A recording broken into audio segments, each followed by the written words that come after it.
Amén. Señor Jesús, sé tú hablando por nosotros, Señor. Oh, Señor, que no se añada ni una coma ni una tilde, dice tu palabra, a tu palabra, a lo que tú quieres que se escuche, Señor.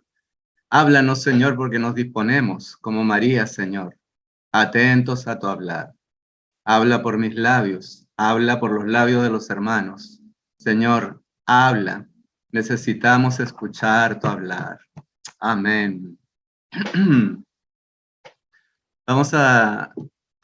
Tenemos un tema que no es muy sencillo, hermanos, pero tampoco es tan complejo. Tenemos a un maestro que nos enseña todas las cosas, como la unción que se mueve dentro de nosotros y nos enseña. El tema es la experiencia que los creyentes tienen de la gracia de Dios en la economía de Dios. Alcanza su consumación en la iglesia como cuerpo orgánico de Cristo. Antes de entrar al tema mismo, yo quisiera decirles algo, hermanos. Estamos nosotros acá en Perú en un entrenamiento de Primera y Segunda de Reyes. Y la verdad es que lo que se está viendo en estos 12 mensajes, estamos ya en el mensaje 10, acabamos de terminarlo, es bastante profundo, hermanos. Por ejemplo, Juan 8:32 dice: conocerás la verdad y la verdad te hará libre. Y uno lo repite y lo repite y lo repite. Pero para conocer algo, hermanos, ¿qué se necesita? ¿Solamente quedarme sentado esperando? Para conocer la carrera que usted ha estudiado, ¿qué necesitó para tener las habilidades que usted tiene hoy día y que le sirven para trabajar? ¿Qué hizo? ¿Se quedó sentado en casa esperando? No, tuvo que investigar, tuvo que entrar, sumergirse, ¿no? Tuvo que profundizar. Acá lo dice el hermano. Profundizar. ¿Qué significa eso? Que tenemos que interesarnos por aprender más, no conocimiento, porque la Biblia dice que el conocimiento mata, pero el espíritu es el que da vida. Entonces, tenemos que entrar y sumergirnos en la palabra, por ejemplo, al orar, leer, estamos ejercitando nuestro espíritu y ahí tocamos el espíritu del Señor y Él nos empieza a explicar. Hay un versículo muy precioso que es 2 Corintios 3:18 que dice, previamente dice que si el corazón se vuelve al Señor, el velo es quitado. Entonces, en este momento tenemos que estar todos vueltos al Señor. No miren a los hermanos, miremos al Señor. Y vueltos al Señor como frente a un espejo. Si yo me miro frente a ese espejo que el Señor me pone, realmente me dan ganas de llorar. No cumplo las expectativas que el Señor tiene en este momento para con mi persona. Entonces, pero Él me dice, tranquilo, tranquilo. Continúa el versículo diciendo que somos transformados. Él nos transforma a su misma imagen, como por el Señor Espíritu, cada vez que nos volvemos a Él. Es decir, de gloria en gloria. Cada vez que estamos en su presencia, Él empieza a trabajar en nosotros. Depende del tiempo que nos quedemos, es lo que Él avanza en nosotros. Pero nos salimos. Después nos volvemos a entrar y Él empieza a trabajar en nosotros nuevamente. Y así hay una secuencia de un trabajar de Él en nosotros, siempre y cuando nosotros se lo permitamos. Con estas palabras, iniciamos este mensaje, hermanos, con esa visión. Vamos adelante, hermano. Tenemos 4 secciones. La primera dice, el vivir que los creyentes neotestamentarios llevan bajo la gracia en la economía de Dios es un vivir total en el que experimentan al Dios triuno procesado y consumado como gracia. Esto es bien profundo, hermanos. O sea, la verdad es que parece una frase muy bonita, pero habla de un vivir. ¿Qué significa un vivir? Mi diario vivir como creyente en esta era neotestamentaria debe llevarnos a estar bajo la gracia, en este plan de Dios que conocemos como la economía de Dios. Ese vivir tiene que ser de tal manera que experimentemos en cada situación al Dios triuno procesado y consumado como gracia. ¿Qué es la gracia? Dice el Señor, que es que podamos disfrutar a Cristo. Fíjense eso, ¿eh? Él lo que quiere es que disfrutemos. Pero hay una cosa que me va a tomar unos minutitos, un minuto, antes de continuar con el punto 2. Fíjense que la fe gatilla en nosotros la justicia. Por fe somos salvos. Y eso gatilla en nosotros justicia. Entonces, si le creemos al Señor, entonces somos salvos. Cuando declaramos, Señor, tú eres el Señor y Dios de mi vida. Entonces, en ese momento, esa justicia es objetiva. Pero esa justicia objetiva gatilla dentro de mí la gracia. Y fíjese que esa gracia hace que esa justicia objetiva, que es la que hizo el Señor en la cruz, pagó el precio por nosotros, se torne una justicia subjetiva por medio de la gracia en nosotros. Esa justicia empieza a operar dentro de nosotros. Y si usted une la gracia con la justicia subjetiva, ¿qué es lo que produce en nosotros? Vida. Vida, hermanos. Romanos 5, del 17 al 21, en algún momento lo vamos a estudiar, hermanos, es precioso. Si lo pueden leer y entrar en las notas, es espectacular. Y este cuadrito matemático, que se lo hago así como, como si fuera una ecuación, es realmente lo que ocurre. Entonces, a más vida, más fe, más justicia, más gracia, más justicia subjetiva, y así sucesivamente tenemos un círculo virtuoso. Vamos a la segunda sección. Dice que es una iglesia genuina, está basada en la gracia que le fue dada en Cristo Jesús. Vamos a entrar en los detalles un ratito más. El 3, la consumación de la experiencia que los creyentes tienen de la gracia de Dios en su economía es la iglesia como cuerpo orgánico de Cristo. Y cuarto, en Efesios 3:2, el apóstol Pablo dice que la mayordomía de la gracia le fue dada a él para con los miembros del cuerpo. Y antes de cambiar esto, fíjese que primero vemos el vivir que los creyentes debemos llevar. Después habla ya no de los creyentes, sino habla de la iglesia. Una iglesia genuina está basada en la gracia que le fue dada en Cristo Jesús. Después de el segundo peldaño, vamos al tercer peldaño, la consumación de la experiencia que debemos tener todos respecto a esta gracia mediante su economía, es que la iglesia tenemos que experimentarla como el cuerpo orgánico de Cristo. Somos miembros del cuerpo y esa experiencia tenemos que tenerla. Y finalmente en Efesios 3:2 el apóstol nos dice, ya hemos conseguido peldaño 1, 2, 3, ¿y ahora qué? Ahora corresponde actuar, o sea, servir a los hermanos mediante la mayordomía de la gracia, de manera de tomar al hermano que está en el primer peldaño y jalarlo para que pueda estar en el segundo, y así sucesivamente para llegar a la consumación y que pueda también servir mediante la mayordomía de la gracia. Amén.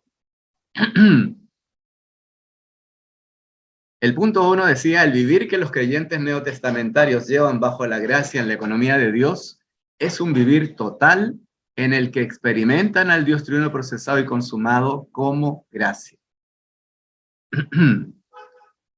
Dice, el vivir cristiano debe consistir en vivir la gracia, en experimentar la gracia.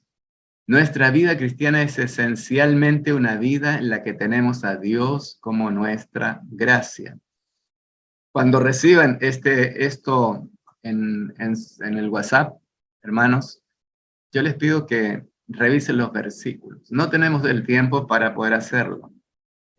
También el leerlo, fíjense, hay una cosa, nosotros hacemos estos PowerPoints un poco para que usted vaya leyendo juntamente conmigo.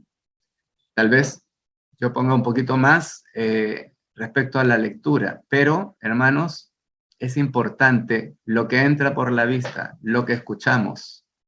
Estamos usando más de nuestro ser para poder recepcionar lo que el Señor nos viene hablando. Entonces, el Señor le dijo a Abraham, todo lo que ves es tuyo. Y eso es lo que tenemos que experimentar siempre. No, yo leía, por ejemplo, antes el Antiguo Testamento, no veía nada. Me parecía historias viejas, etcétera, etcétera. Mucha dureza en las cosas. Y hoy día que estamos viendo Primera y Segunda de Reyes, hermanos, de verdad es para quedarse, wow, no entendía nada, no veía nada. Hoy el ministerio, mediante el ministro de la era, nos está haciendo ver lo que el Señor quiere que veamos. Precioso, hermanos. Punto 2. El espíritu compuesto se mueve dentro de nosotros diariamente como la unción, a fin de que podamos disfrutar al Dios triuno procesado como gracia. ¿Qué es la unción? En 1 de Juan 2:20 y 27 dice que la unción es aquello que nos enseña todas las cosas. No tenemos necesidad que nadie nos enseñe, dice la palabra. Es la unción la que nos enseña. Pero no estamos acostumbrados a buscar dentro de nosotros a esa unción que nos enseña. Entonces necesitamos disfrutar al Señor en toda su extensión, pero fundamentalmente en lo que es como gracia. Amén. 3. Dice que la gracia del Señor Jesucristo, el Espíritu de gracia, está con nuestro espíritu, el cual ha sido regenerado para ser la morada y vaso del Dios triuno. La gracia opera en nosotros, trabaja en nosotros. Va haciendo todo el desarrollo del plan de Dios dentro de nosotros, hermanos. ¿Pero para qué? Para nuestro disfrute.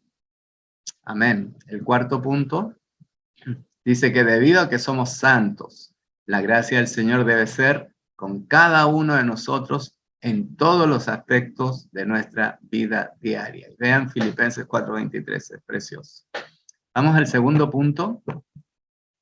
La segunda sección nos dice que una iglesia genuina está basada en la gracia que le fue dada a Cristo Jesús. La gracia es Dios en Cristo como el elemento divino que entra en nosotros a fin de ser nuestra vida para nuestro disfrute. Fíjense en esto, esta definición es preciosa. La gracia es Dios en Cristo. Si usted la puede orar, leer en su lugar donde está, la gracia es Dios en Cristo, como el elemento divino que entra en nosotros. ¿A fin de qué, hermanos? De ser nuestra vida para nuestro disfrute. Por eso les decía, tenemos la fe, la justicia, ¿no es cierto? La justicia nos lleva a la gracia y la gracia nos lleva a la justicia subjetiva que hace, juntamente con la gracia, producir en nosotros esa vida que nos permite disfrutar al Cristo que está en nosotros. El siguiente dice que la gracia de Dios no le es dada a la iglesia con base en la espiritualidad, ni en la condición de la iglesia. Muchas veces decimos, esta iglesia es bien espiritual, debe estar llena de gracia. O esta iglesia no es espiritual, es horrible. A los ojos del Señor, la iglesia es lo más precioso que Él tiene y que Él está edificando, desarrollando. Entonces, la gracia es dada, oh Señor Jesús, por la misericordia del Señor y por su amor. Él nos provee de su gracia. Amén. Dice que la iglesia se mantiene firme sobre la base de la gracia a fin de que pueda recibir más gracia. Hermano, no nos debe conformar con haber recibido un poquito de gracia. El Señor necesita darnos más gracia. ¿Y por qué razón? Porque Él ganó nuestro espíritu. ¿Y qué pasa con el resto de mi ser? ¿Qué pasa con mi mente? Mis pensamientos, mis ideas, decisiones, etcétera, etcétera. ¿Qué pasa? ¿Se someten al Señor? ¿Qué pasa con mis emociones? ¿Qué pasa con mi voluntad? ¿Hago lo que el Señor quiere? ¿Le pregunto lo que Él quiere hacer? Señor, ¿puedo hacer esto? No me someto. Entonces necesitamos que esa gracia opere en nosotros. Y no solo una vez, sino que vuelva a operar. Más gracia, cada vez más gracia, hermanos. Siguiente. Hemos recibido la gracia como nuestra base y nos mantenemos firmes sobre la gracia y no sobre nuestros atributos, virtudes ni excelencias. Por tanto, estamos calificados para recibir más gracia, incluso gracia sobre gracia. Y esto tiene que ver, hermanos, muchas veces, ay, pero es que yo no sirvo para esto. Ah, pero es que yo no entiendo la palabra. Pero. El Señor en Efesios 2:4, después de decir la condición horrible que teníamos, dice, pero Dios. El único pero que yo respeto es ese, pero Dios. ¿Pero Dios qué? Nos dio todo, hermanos. Por ejemplo, la gracia. Y Él quiere que recibamos cada vez más gracia. Que este vaso sea lleno de su gracia. Amén. La tercera sección nos habla de la consumación de la experiencia que los creyentes tienen de la gracia de Dios en su economía. Eso es la iglesia como cuerpo orgánico de Cristo. La gracia, Señor Jesús, es el Dios triuno que circula impartiendo en nosotros todo lo que Él es para nuestro disfrute. Toda la vida de iglesia depende de la gracia, que es la circulación de la Trinidad Divina en nuestro ser. Es como la sangre, hermanos. La gracia va recorriendo todos los miembros del cuerpo. Irriga, ¿no es cierto? Va irrigando, como la sangre, esa gracia que nos va fortaleciendo, nos va renovando, nos va generando en nosotros un disfrute. Cuando usted le presenta en el plato de comida, mi hija me decía, cuando vengas a Chile, ¿qué quieres comer? Yo le dije, ni me acuerdo de las comidas chilenas. Entonces me mandó una lista y, empecé a recordarla y la verdad que todas eran ricas. Ya no sé cuál es la que más me va a gustar, pero si me pone un plato rico, y póngase en el lugar, ¿no es cierto? Y piense en el plato que más le guste, si usted lo pone, lo empieza a disfrutar. Y si alguien le conversa, dice, y sigue comiendo, está disfrutando. Eso es lo que tenemos que hacer del Señor. No nos cansemos de disfrutar Cristo, hermanos. Eso nos va a llevar a ser los vencedores que el Señor necesita. Y ese es uno de los puntos que acabamos de tocar en el entrenamiento. Amén. El siguiente punto dice, cada parte del cuerpo orgánico de Cristo es el producto de la gracia de Dios en la economía de Dios. Cada parte del cuerpo orgánico de Cristo es el producto, es decir, el resultado que se obtenga en cada miembro, en su medida, dice la palabra, es por la gracia de Dios de acuerdo a ese plan que Él tiene que se llama la economía de Dios. 3.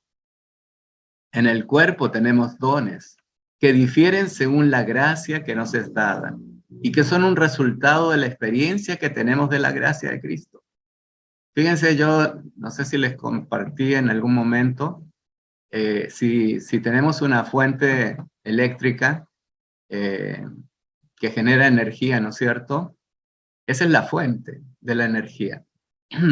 Pero esa energía para que llegue a su hogar necesita conductos, ¿no es cierto? Cables, etcétera, etcétera. Entonces, pero cuando llega al hogar, para que eso sirva, necesitamos un interruptor. Que suba el interruptor significa que la corriente pueda actuar dentro de su casa. Por ejemplo, cuando usted enciende la luz.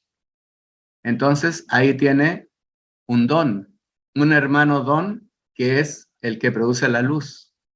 Pero cuando usted quiere limpiar, tiene la aspiradora, la enceradora, y todos son dones que van ayudando a que la casa esté como tiene que estar. La lavadora quiere lavar, la lavadora. Y así sucesivamente, la plancha, etcétera, etcétera, etcétera. Pero fíjese que la fuente es el Padre. La canalización para traer esa luz, esa energía a la casa es el Hijo. Y la que gatilla, la que permite la distribución dentro y energiza a los dones es el Espíritu. En este ejemplo, en esta tipificación, hermanos, cada uno de nosotros es un don. Es un don. Tira, pero yo, sí, usted. Todos los hermanos tienen un don, como mínimo, y lo habla la parábola, ¿cierto? Hay hermanos que tienen más dones, pero todos tenemos al menos un don. Y eso tenemos que aprovecharlo, hermanos. ¿Y cómo lo hacemos? Experimentando la gracia. Y eso va a producir que ese don vaya multiplicando, se vaya creciendo, se vaya llenando, etc. El siguiente punto. Cuando esta gracia entra en nosotros, trae consigo el elemento de ciertas habilidades y capacidades espirituales, las cuales, acompañando nuestro crecimiento en vida, se desarrollan como dones en vida, a fin de que ejerzamos nuestra función en el cuerpo de Cristo para servir a Dios. Y fíjese que hay vastas maneras de servir. Vamos a la cuarta sección, hermano. Me queda una quinta. La palabra que edifica a otros siempre ministra a Cristo como gracia al oyente. Esto es bien importante. Cuando llevemos, evangelicemos o simplemente compartamos con los hermanos, esa palabra que demos debe ministrar a Cristo como gracia. De tal manera que el oyente reciba esa palabra como gracia para que actúe en él y tenga más gracia, hermanos. Esa es la manera como nos ayudamos unos a otros. Ahora vamos a la cuarta sección que habla que en Efesios 3:12 el apóstol Pablo dice que la mayordomía de la gracia le fue dada a él para con los miembros del cuerpo. La mayordomía de la gracia de Dios nos ha sido dada a fin de que podamos vivir y servir para la edificación del cuerpo de Cristo. El segundo punto. El siguiente punto.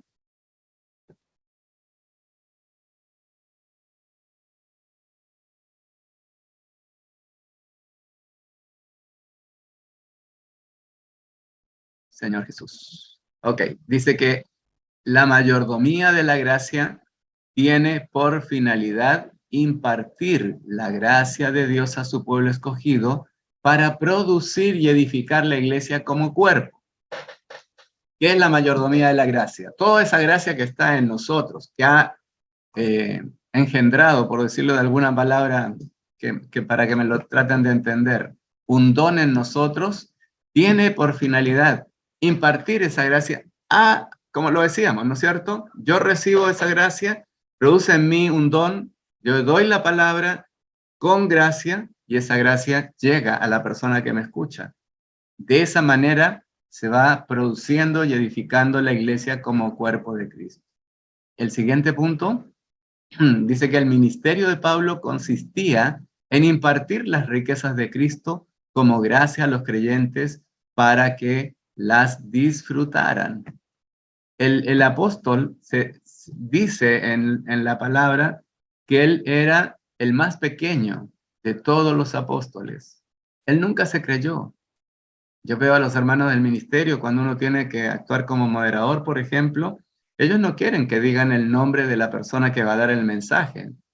No quieren realzarse. Ellos no quieren eso. Ellos quieren que se escuche la palabra del Señor que sale por sus labios. Y eso mismo tiene que tener en su corazón, hermano. Cuando usted dé la porción ahora, no esté pensando, ¿qué van a decir mis hermanos? Y es que yo no sé, no entendí todo, etcétera, etcétera. Esas esas cosas vienen del enemigo. Usted simplemente dispóngase y dé la palabra que usted entendió, que usted captó, lo que usted ganó. A lo mejor ganó una sola palabrita, suficiente. Tal vez nosotros no la vimos, pero eso que el Señor le dio a usted nos sirve a nosotros. Entonces, eso es lo que el ministerio de Pablo nos quiere decir. Debemos impartir las riquezas de Cristo como gracia a los creyentes, y eso lo hacemos mediante esa mayordomía, de tal manera que todos los creyentes, terminada la reunión, salgan contentos, disfrutando de toda esta palabra que el Señor nos viene dando. Amén. El siguiente punto dice que la economía de Dios está con Dios mismo, pero la mayordomía de la gracia no fue dada a Pablo como individuo. Esta mayordomía ha sido dada a todos los creyentes.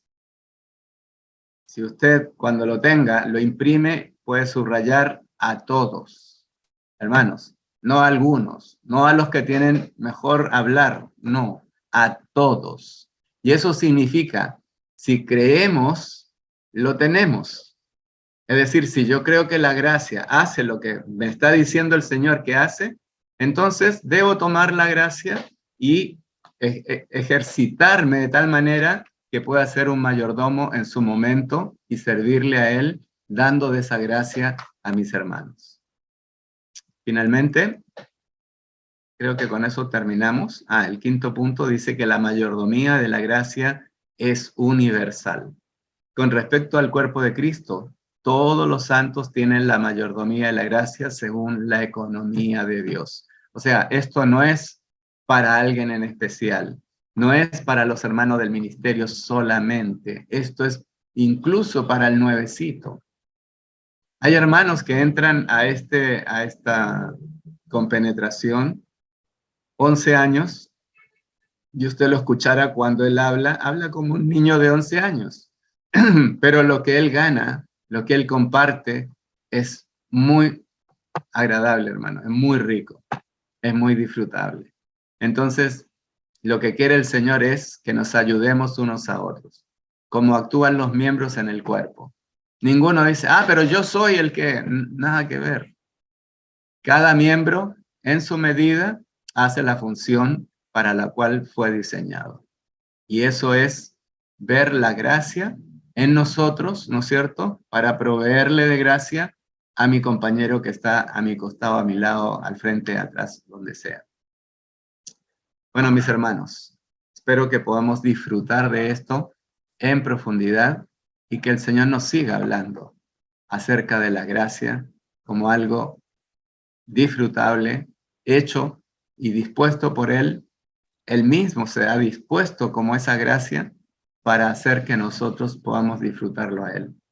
Amén, mis hermanos. Amén.